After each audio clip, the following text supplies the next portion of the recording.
And current U.S. President Joe Biden has paid tribute to Carter. He said he'd lost a dear friend of 50 years. What I find extraordinary about Jimmy Carter, though, is that millions of people all around the world, all over the world, feel they lost a friend as well, even though they never met him. And that's because Jimmy Carter lived a life measured not by words, but by his deeds. Just look at his life's work. He worked to eradicate disease, not just at home, but around the world. He forged peace, advanced civil rights, human rights, promoted free and fair elections around the world. He built housing for the homeless with his own hands. And his compassion and moral clarity lifted people up and changed lives and saved lives all over the globe. I am now joined by William Glucroft. He's U.S. analyst and deputy editor of the Parliament magazine. William, it's good to see you. So Carter, as you know, was handed a crushing defeat by Ronald Reagan in 1980. But he stayed active in public life, and he even went on to win the Nobel Prize. So how would you summarize his legacy? Jimmy Carter really not only talked the talk, but walked the walk. We saw in that great report you just did in Joe Biden's clip was quite on point, where he really did commit his life to human rights, to trying to improve people's lives, both domestically in the United States with things like Habitat for Humanity, building homes for people without homes, to around the world, both in his one term and afterwards. And he was not afraid to speak out on really controversial issues, or issues that are at least or politically untouchable or too sensitive in many parts of the U.S. political spectrum. Having that 2006 book, for example, Peace Not Apartheid, referring to the Israel-Palestinian conflict, that he drew a lot of heat for that. But he stood by his values of, again, human rights, and sticking to kind of that line, and didn't really let politics get in the way. In a way, he was almost too good for politics, because politics was much dirtier than sort of the worldview that Jimmy Carter espoused.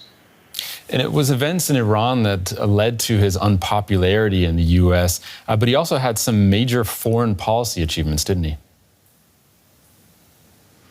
Right. I mean, we saw in that report, of course, everyone remembers the peace accords between Israel and Egypt, bitter enemies. Jimmy Carter understood that you don't make peace with your friends, you make peace with your enemies. And that's something that I feel has been quite lost in current conflicts around the world today, where opposing sides will make demands that the other side essentially has to agree with them before they even sit down at the negotiating table. Whereas Jimmy Carter understood you have to get to that negotiating table first. It was a major achievement at a point where, remember, it was only, I believe, 6 years, if I'm doing my math right, since the previous war between Israel and Egypt, the 1973 war. So that was, of course, the big salient moment. But as you say, the Iran hostage crisis really overshadowed his presidency and most likely cost him that second term. Yeah, well, let's talk about that, because at home he was under massive pressure, and that did lead to this landslide election by Ronald Reagan. So what was the country facing in 1980?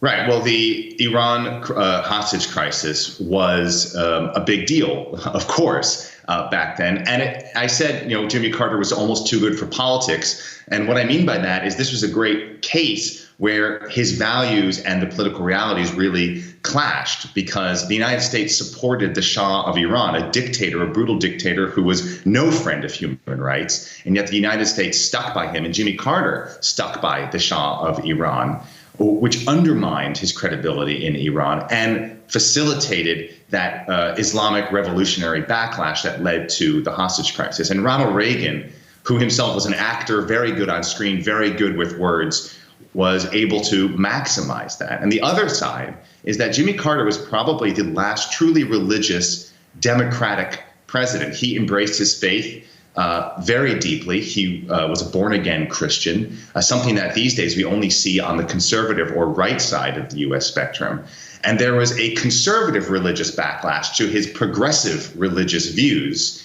And that sort of right religious upswell aligned with Ronald Reagan and really helped push Ronald Reagan into office and shifted American politics and the connection between religion and politics, especially on the right, in ways that we see all the more so today.